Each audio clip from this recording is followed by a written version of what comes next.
يسعد فؤادي كلما ذكر الحبيب ترنما ذاك الذي رب العلا صلى عليه وسلم. İsrail ұлдарында діндар бір адам өмір сүрген. Әлгі адамның кішкентай ер баласы мен бір сиыры бар екен. Күндердің күнінде сиырын жетектеп орманға апарып, әлгі адам былай дейді: ей Аллахым, баламның бұл сиырын балам есейгенше дейін саған аманат етіп тапсырамын. Арадан біраз уақыт өткен соң әлгі адам қайтыс болады. Әлгі сиыр болса үлкейіп бүкіл адамдардан қаша бастайды. Ол адамның баласы да үлкейеді, бірақ ол бала анасына сондай құрмет еткен екен, анасы не десе екі етпейді екен, анасының сөзінен шықпайды екен. Түнін үшке бөліп, бір бөлігінде намаз қылады, бір бөлігінде дем алады, ал бір бөлігінде анасының қасында күтіп отырады екен. Қашан маған бір қызмет айтады, қашан маған бір бұйрық береді деп. Күндіз болса тауға барып отын жинап, жинаған отындарын тасып, базарға сатып, тапқан ақшасын үшке бөліп, үштен бір бөлігін сатаға етіп таратып, екінші бөлігін өзіне жұмсап, ал үшінші бөлігін анасына берген екен. Бір күні анасы оған былай дейді: балам, әкең саған бір сиырды мирас етіп қалдырған еді. Ол сиыр пәлен орманда, оны Аллаға аманат етіп қалдырды. Енді сен сол орманға барып, сиырды саған әкелу үшін Ибрахим, Исмаил, Исхақ пайғамбарлардың құдайына дұға қыл деп бұйырады. Ол сиырдың белгісі болса, оған қарағаныңда терісінен күннің сәулесіндей сары сәулелер тарайды. Содан танисың дейді екен. Ол сондай бір әдемі сиыр, сап-сары сиыр деп әлгі сиырдың сипатын айтып береді. Бала орманға барып, сиырдың жайылып жүргенін көреді. Кейін сиырға Ибрахим, Исмаил, Исхақ, Яқуб пайғамбарлардың құдайының атымен шақырамын, қасыма кел деп бұйырады. Сиыр жүгіріп келіп басын иіп тұрады екен. Бала сиырды мойнынан ұстап тарта бастаған кезде, әлгі сиыр Алланың құдіретімен тілге келіп сөйлей бастайды. Ей анасына бағынған, ей анасының бір айтқанын екі етпеген бала, үстімемін. Бұл сен үшін жеңілірек болады дейді. Жоқ, анам маған үстіңе мін деп бұйырған жоқ, тек қана мойнынан ұстап жетектеп әкел деп айтты дейді. Сонда сиыр айтады екен: шынымен солай, егер сен менің үстіме мінгеніңде еш уақытта мені ұстай алмас едің. Жолыңды жалғастыр.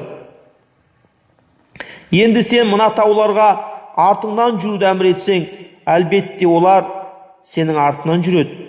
Өйткені сен анаңа бағынған бір баласың.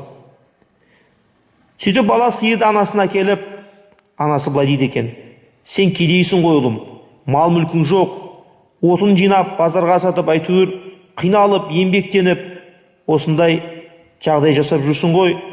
Мына сиырды ең дұрысы базарға барып сат деп айтады. Қаншаға сатайын десе, 3 динарға сат дейді екен. Бірақ менімен ақылдаспастан сатушы болма деп айтады. Сиырдың бағасы да 3 динар еді. Бала сиырды базарға апарып сатып тұрғанында Алла Тағала өзінің құдіретін көрсету үшін, және де әлгі баланың осындай жақсы бала болғанына бір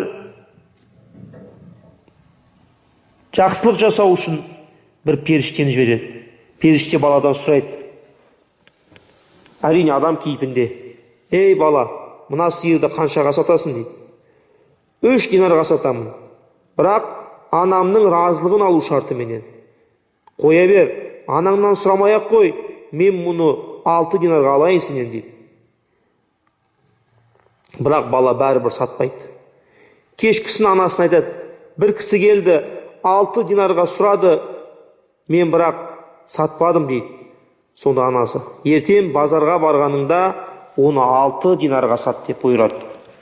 Бала қайтадан барып 6 динарға сатып атса, періште адам кейпінде келіп, не болды, анаңнан сұрадың ба десе, болды, анам 6 динарға сат деді дегенінде, періште айтады, мен саған 12 динар берейін, бірақ анамнан рұқсат алмай қой деп айтады. Бала тағы да қабылдамайды. Кейін үйіне келіп, анам осындай кешегі адам тағы келді, 12 динарға алам деді десе, сонда анасы айтқан екен, әлгі адам 3-ші рет келгенінде өзінен сұра, мына сиырды сатайын ба, сатпайын ба деп сұра дейді. Базарға шығып, тағы да сол періште келіп, не болды, сататын болдың ба десе, жоқ, анам айтты, сізден сұрасын дейді. Бұл сиырды сатайын ба, сатпайын ба деп сұрасын деп бұйырды дейді. Сонда періште, бар анаң айт, бұл сиырды сатпай ақ қойыңдар. Бір күн келеді, Исраил ұлдарынан өлген бір адам үшін Мұса алейхиссалам бұл сиырды сені үлкен бір бағаға сатып алады деп бұйырады. Шынымен күні келгенде әлгі бала сиырды көп алтынға сатып жібереді. Бұл оқиға Бақара сүресінің Бақара деп атауына себепші болған. Бақара дегеніміз сиыр екен білесіздер. Енді бұл насихаттан қандай үлгі аламыз біз? Яғни байқағаныңыздай бала анасына бағынғаны үшін, анасының айтқан екі етпегені үшін осындай үлкен жақсылықтарға қауышты. Алла тағала оған хам дүниеде, хам ақиретте жақсылық берді. Неге десе, ата-анаға бағыну парыз екен. Ол Алла тағала былай деп бұйырады, астаиду билла. Ва из қала Луқману ли ибнихи, ва хуа яизуху я бунейя, ла тушрик биллах, инна ширка ла зулмун азим. Ва вассайна л-инсана бивалидейхи, хамалатху уммуху вахнан, аля вахнин, ва фисалуху фи амейни, анишкур ли вали валидейка, илейя л-масир. Садақаллаху л-азим. Ва из қала, сол бір уақытты еске ал, қала Луқман, Луқман былай деп айтқан еді, ли ибнихи баласына. Ва хуа яизуху, уағыз айтқан еді. Я бунейя, ей балам, ла тушрик билла, Аллаға ортақ қоспа. Инна ширка ла зулмун азим, әлбетте Аллаға ортақ қосу үлкен бір залымдық. Ва вассайна л-инсана, және де біз адамға бивалидейхи, ата-анаға жақсылық қыл деп өсиет қылдық. Хамалатху уммуху вахнан аля вахнин, анасы оны әлсіздіктің үстіне әлсіздік сезініп тасыған еді. Ва фисалуху фи амейни, және баланы сүттен айыру мерзімі 2 жыл деп айтқан екен. Еміздіру мерзімі 2 жыл деп айтқан екен. Сол үшін анишкурли вали валидейка, маған және ата-анаңа алғысыңды білдір. Илейел масир, өйткені қайту тек қана маған деп бұйырады Раббымыз. Алла тағала да аятында осындай мән беріп қойған ата-анаға. Сол үшін иншалла Аллахым біздерге де ата-аналарымызға разылығын алып жәннатқа кіруді